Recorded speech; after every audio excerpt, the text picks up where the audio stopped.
자, 그러면 이 온유함이 아름다운 이유가 있거든요. 첫째는요, 그러니까 우리가 볼 때 이 상한 심령에 대해서 먼저 보면 죄에 대한 엄청난 깨달음을 가지는 게 상한 심령이에요. 근데 이 상한 심령을 가졌다고 해서 우리가 절망하나요? 절망하지 않아요. 상한 심령은 절망하는 게 상한 심령이 아니에요, 여러분들. 여러분의 이면을 보기 시작하기 때문에 내가 얼마나 부패하고 얼마나 썩어 있고 얼마나 내가 부정적인 사람인가를 알게 되는 거예요. 그리고 거룩하신 하나님을 보기 시작하는 것입니다. 그리고 그 거룩하심을 내가 이제 그러니까 내가 배고파하는 거예요. 그것을 내가 이제 갖기를 원하기 시작하는 거예요. 그래서 여러분들이 현실적으로 진정으로 죄에 대해서 회개하는 사람은요, 분명히 하나님께 반응할 수밖에 없습니다. 그게 참된 회개의 원리예요. 그래서 많은 사람들이 그걸 모르고 어떻게 해요? 오만하고 자긍하고 스스로 의롭다고 여기죠. 그래서 회개하지 않아요. 목이 고든 자들이에요. 그리고 다 자기가 잘났다고 합니다. 이들이 불행한 자들이에요. 이들이 오히려 하나님의 나라에 들어갈 수 없는 자들이에요, 여러분들. 그들에게 뭐만 있어요? 멸망뿐이에요. 여러분들 그때 당시에 열심당들, 그들 뭐라고 했어요? 우리는 군사적인 메시아를 원해라고 얘기했죠. 바리새인들은요, 우리는 기적을 행하는 메시아를 원해라고 얘기했죠. 사두개인들은요, 우리는 물질주의적 메시아를 원해라고 얘기했던 거예요. 에스네파는요, 우리는 금욕적인 메시아를 원해라고 그런 사고를 가지고 있었다라는 거예요. 근데 예수님께서는 그게 아니라는 거예요. 내가 너한테 줄 메시아는 온유한 메시아다라는 거예요. 온유한 메시아. 예. 그래서 사도 바울도 에베소서 4장 1절과 2절에서 뭐라고 얘기하냐면 그러므로 주 안에서 갇힌 자에게 너희를 권하노니 너희가 부르심을 받은 일에 합당하게 행하여 모든 겸손과 온유로 하고 그래요, 여러분들. 그래서 성경에서는 신앙인들에게 온유가 빠질 수가 없는 거예요, 여러분들. 디도에게도 이렇게 얘기했어요. 디도서 3장 2절에 아무도 비방하지 말며 다투지 말며 관용하며 범사의 온유함을 모든 사람에게 나타낼 것을 기억하게 하라라고 얘기했어요. 즉 온유함이 신앙에서 빠질 수 없다라는 것이죠. 골로새 교인들에게도 얘기했어요. 골로새 3장 12절에 그러므로 너희는 하나님이 택하사 거룩하고 사랑받은 자처럼 긍휼과 자비와 겸손과 온유와 오래 참음을 옷 입고라고 얘기합니다. 하나님의 기준은 언제나 똑같았어요. 즉 구약에서도 온유함을 찾아볼 수 있었는데 다윗의 시편 22편 26절에서 이렇게 얘기합니다. 겸손한 온유한 자는 먹고 배부를 것이며 여호와를 찾는 자는 그를 찬송할 것이라. 너의 마음은 영원히 살지어다 라고 얘기했어요. 즉 구약에서도 온유함을 얘기해요. 여러분들 영생은요 교만한 자의 것이 아니에요. 영생은 누구의 것? 온유한 자의 것이라는 것입니다. 다윗 또한 시편 25편 9절에 이렇게 얘기했어요. 온유한 자를 정의로 지도하시며 온유한 자에게는 그의 도를 가르치시리로다라고 얘기했어요. 시편 147편 6절은 이렇게 얘기합니다. 여호와께서 겸손한 온유한 자들은 붙드시고라고 얘기했어요. 그런데 구약에서는 한 단어가 같이 나오는 게 있죠. 겸손한 온유한 이렇게 나와요. 겸손한 온유한 이렇게. 그럼 겸손하고 온유하고 같이 어떻게 해요? 맞물려 있다라는 거예요, 여러분들. 그래서 하나님께서는 계속해서 구약에서도 온유함을 뜻하는데 하나님의 백성들이 뭐예요? 온유함을 갖춘 자들이라고 얘기하는 거예요. 그래서 이사야서 29장 19절에 겸손한 온유한 자에게 여호와로 말미암아 기쁨이 더하겠고라고 얘기해요. 자, 온유함은 뭐가 있어요? 온유한 자들은 구원이 있어요. 온유한 자는 뭐가 있어요? 기쁨이 있어요. 온유한 자는 뭐가 있어요? 복이 있어요, 여러분들. 온유한 자는 뭐가 있어요? 하나님께서 그들을 가르치신다고 얘기하는 거예요, 여러분들. 그러니까 여러분 온유함이 있어야 돼요, 없어야 돼요? 있어야 되죠.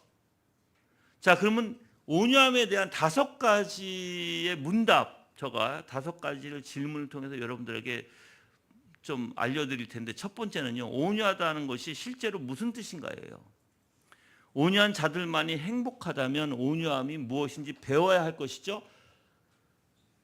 무엇이든 간에 온유함은 가난하고 애통한 마음에서 나온다는 것입니다. 어디서 나와요?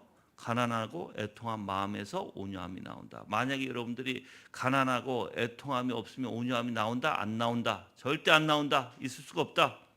그래서 성경에서 온유하다는 말은요, 기본적으로 유순하고 온화하고 부드럽다는 뜻을 가진 프라우스라는 헬라어에서 파생됐어요. 이제 우리가 신약에서 얘기하는 플라우스라는 헬라어예요.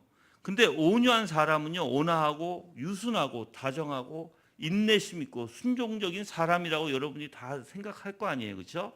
근데 그것만 생각하면 절대 안 돼요. 그거 가지고는 온유하다는 것을 다 이해 못해요. 온유하다는 말에는 또 뭐 어떤 의미가 있냐면 진정제 뜻이 있어요. 또한 뭐 어떤 말이냐면 산들바람 이런 뜻이 있어요. 또한 어떤 뜻이냐면 길들여진 망아지 이런 것을 묘사할 때 온유함이란 단어를 써요. 그러면 이제 여러분들이 이 온유함은요, 성품을 뜻하는 거예요. 성품. 지금 고린도후서 10장 1절, 마태복음 21장 5절에서도 이제 예수님께서 온유하심에 대해서 말하는데 마태복음 21장 5절에서는 이렇게 얘기해요. 내 왕이 내게 임하였나니 그는 겸손하여 온유하여 나귀 곧 멍에에 매는 짐승의 새끼를 탔도다라고 얘기해요. 누가 온유하다는 거예요? 그리스도가, 예수님이, 메시아가. 그래서 뭘 탔다는 거예요? 나귀를 탔다는 거예요. 나귀. 멍에에 매인 짐승의 새끼, 그것도 새끼 나귀. 그래서 예수님께서 예루살렘에 입성하셨을 때 흰 군마가 아니라 나귀 새끼를 타고 입성하셨죠. 여러분들, 나귀 새끼는요, 하급층들의 운송 수단이었어요. 즉 무슨 뜻이에요? 예수님의 성품 자체가 온유하셨다라는 거예요. 자, 온유함은 그래서 온화함과 부드러움과 억제된 성품뿐 아니라 연약함 자체. 그러니까는 우리가 온유하다 그러면 연약함으로 생각할 수 있는데 그건 아니에요. 절대 아니에요. 즉 제어된 힘이에요. 제어된 힘. 아까도 얘기했죠, 여러분들. 내가 진정제, 산들바람, 길들여진 망아지 이렇게 얘기했죠. 거기에는 뭐가 있냐면 다 제어된 힘이 있어요. 제어된. 즉 그래서 온유함이라는 것은 내가 능력이 있지만 이상하게 내 성품 자체가 하나님의 놀라운 은혜로 제어되어져서 겸손하다는 거예요. 겸손함. 온화하고 부드러워 된다는 거예요. 그래서 제어된 힘이라는 헬라어의 그 포인트가 있다라는 거예요. 그래서 겸손은 하나님 앞에서 자기를 비우고 낮추며 마음을 찢는 상한 심령에서 오는 부산물입니다. 여러분들 사자를 길들일 때 어떻게 길들여요? 사자가 힘이 없어서 길들여지나요? 아니잖아요, 여러분들. 그렇죠? 사자를 길들일 때 바로 그걸 온유함을 쓰는 거예요. 다 길들여진 사자 바로 무력함을 의미하지 않아요. 그래서 잠언서 25장 28절에서는요. 자기의 마음을 제어하지 않는 자는 성읍이 무너지고 성벽이 없는 것과 같으니라 그랬어요. 즉 마음을 제어하지 않는 자. 마음을 제어하는 게 뭐라고 그랬어요? 온유함이라고 그랬어요. 온유함. 근데 그걸 제어하지 않는 건 뭐예요? 반대로 교만이에요. 교만 여러분들. 그래서 바꿔 말하면 힘은 있지만 그 힘을 제어하지 못한 사람은 무너진 성읍과 같다라고 잠언서 25장 28절은 얘기하는 거예요. 또한 반대는 이랬습니다. 잠언서 16장 32절에서 노하기를 더디하는 자는 용사보다 낫고 자기의 마음을 다스리는 자는 성을 빼앗는 자보다 나으리라라고 얘기했어요. 그러니까 자기의 마음을 다스리는 게 제어하는 게 중요하겠죠. 그게 온유함이에요. 자, 그러면 마음을 다스리는 것이 온유하다라는 것이죠. 제어력의 상실은 곧 온유함의 결여예요. 결여. 그래서 헬라어에서 온유하다는 말을 어떻게 사용하는지 봐야 되는데 이제 길들여지지 않는 망아지는 파괴돼요. 그럼 반대로 얘기하면 어떻게 온유하려면 어떻게 돼요? 길들여져야 돼요. 또 길들여진 망아지는 유익해요. 그게 온유함이에요. 산들바람 온유하죠? 근데 허리케인, 폭풍 온유해요? 온유하지 못해요. 그래서 온유한 자는요, 자기 자신의 것이 약탈당해도 어떻게 해요? 기쁘게 받아들일 수 있는 거예요. 다 내 거를, 누가 내 것을 훔쳐가든지 누가 내 것을 속여서 다 가져갈지라도 내 마음은 뭐예요? 기뻐요. 왜? 항상 내 마음은 제어력이 있으니까. 분냄도 제어력이 있으니까. 그렇죠? 그러니까 허리케인 같지 않다라는 거예요. 태폭풍 같지가 않다라는 거예요. 왜 그러면 여러분들, 왜 우리가 내가 다 뺏겼는데도 우리는 온유할 수 있을까요? 우리는 하나님의 나라의 것을 가졌으니까. 하나님의 나라의 기업을 가졌으니까. 이 사람은 그걸 아는 거예요, 여러분들. 이 세상의 것을. 나는 요즘에 정말 느낀 게 하나 있습니다, 여러분들. 느낀 게 하나 있는데 뭐냐면, 제가 그래서 지금 회개하고 있는 중이에요. 제가 회개하고 있는 중이야. 뭐냐면, 여러분들 잘 아시다시피 우리 옆에 아주 나를 힘들게 하시는 분이 길섭이라는 분이 계시잖아. 길섭이네가. 너무 힘들게 하니까는 모든 게 다 미운 거예요, 여러분들. 이거 하는 것도 미운 거고, 딱 이제 해 질 때 되면은 우리 공사하는 현장에 한 바퀴 쭉 돌아가지고 있는 거 다 그냥 훔쳐가 버려. 다 훔쳐가. 나무 심어놓은 거 다 뽑아갔어. 그리고 우리 저기 고추대 있는 거 다 가져갔어. 그러니까 얼마나 여러분들 그러면서 말을 굉장히 밉게 해요. 아주 밉게 해. 내가 고소할 거야. 아니 고소가 아니라 그 뭐죠? 신고할 거야. 이런 소리나 하고 앉아 있고. 하여튼 그리고 진짜 저기 군청에 전화해가지고 신고나 하고 앉아 있고. 그러니 군청 사람이 나와서 보면 아무 문제가 없는데 왜 신고했는지 몰라 이렇게 하고 또 다시 가고. 그러니까 얼마나 밉겠어, 그렇죠? 그 마음을 내가 회개했어요. 그렇게 할지라도 내가 온유할 걸. 그렇게 할지라도 좀 내 마음이 좀 관대할 걸.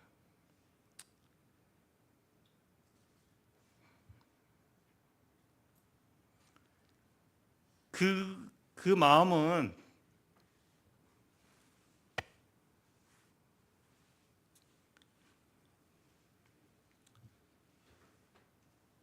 나만 알겠죠. 내가 그게 무슨 마음인지. 내가 분명히 아니까 나는. 그런 마음을 못 가진 내 자신이 어떻게 보면 굉장히 한심하고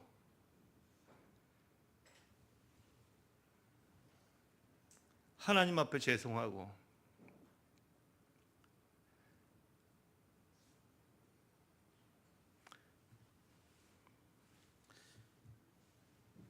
그래서 이 온유한 자를 묵상하면서 내가 설교를 준비하면서 묵상하면서 내가 얼마나 바보 같았는가라는 것을 정말 깨달았습니다. 근데 온유한 자는 여러분들 자아에 대해서 죽는 것입니다. 그래서 자신의 상처나 손실을 걱정하지 않아요. 그게 온유함이에요. 원한을 품지 않습니다. 그래서 존 버너는 이렇게 얘기했어요. 엎드린 자는 넘어질 것을 걱정할 필요가 없다라고 했어요. 엎드려진 자. 이미 엎드려진 자는 넘어질 걱정이 없다라는 거예요, 여러분들. 잃을 것이 없다라는 것입니다. 온유한 자는 결코 자기 자신을 변호하지 않습니다, 여러분들. 왜요? 자기 자신이 그 무엇에 대해서도 자격이 없음을 아니까요. 그 무엇에 대해서 자격이 없다는 것을 알기 때문에 자기 자신을 변호하지 않아요. 또한 자기에게 일어난 일에 대해서 결코 화를 내지 않습니다. 자신의 몫을 가지려고 이리저리 뛰어다니지도 않아요, 여러분들. 이미 죄에 대해서 마음이 찢어졌고 죄의 결과에 대해서 이미 애통하고 있기 때문에 그렇습니다.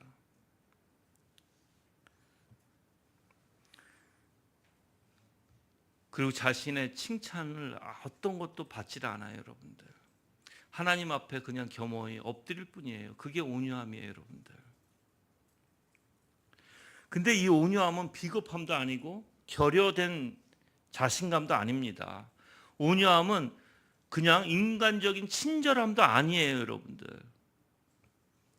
온유함은 스스로 있는 것 자체가 불가능하다는 것을 아는 거예요. 하나님으로 모든 게 가능하지만 본인 스스로 있는 것은 불가능하다는 것을 아는 것이 온유함의 원리예요. 또 온유함은 이렇습니다. 나를 위해서는 아무 변호하지도 않지만 하나님을 위해서는 내 생명을 바치겠습니다 하고 하는 그 마음이 온유함이에요. 그래서 온유함은 제어된 분노이고요. 온유함은 거룩한 분노입니다. 우리가 베드로전서 2장 21절에서 22절을 생각해 보면 이렇게 써져 있어요. 이를 위하여 너희가 부르심을 받았으니 그리스도도 너를 위하여 고난을 받으사 너희에게 본을 끼쳐 그 자취를 따라오게 하려 하셨느니라. 그는 죄를 범하지 아니하시고 그 입에 거짓도 없으시며라고 얘기합니다. 이것이 진짜 온유함이라는 것이에요. 예수님께서는 결코 어떤 잘못도 범하지 않으셨어요. 하지만 예수님을 비난하고 예수님을 고소하는 모든 것에 예수님은 침묵을 지키셨어요. 그리고 예수님의 그 고소, 비난 다 거짓 내용이었죠. 또한 예수님을 고소할 때마다 사람들의 그 고소는 일치하지도 않았어요.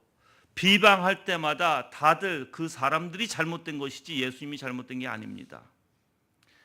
예수님을 조롱할 때마다 그 조롱은 다 거짓에서 비롯됐어요, 여러분들. 거짓된 조롱이었어요.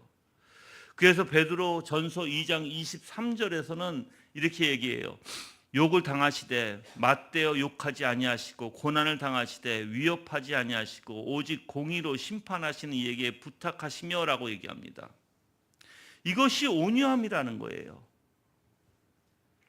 하나님은 이런 온유한 자들에게 뭘 약속해 주셨어요? 오늘 땅을 약속해 주셨어요. 결코 예수님은 자기 자신을 변호하지 않으셨다는 것입니다. 예수님이 성전에 대해서 2번 채찍을 드셨거든요. 왜 그래요? 즉 온유함은요, 하나님을 대변하는 거예요. 하나님에게 범죄하고 하나님 앞에 잘못된 것을 내가 막아서서 그 잘못된 것을 하나님을 변호하는 게 온유함의 원리예요. 나를 죽이고 하나님을 변호하는 게 온유함의 원리라고요, 여러분들. 결코 내 자신 스스로 변호하지 않는 게 온유함이에요, 여러분들.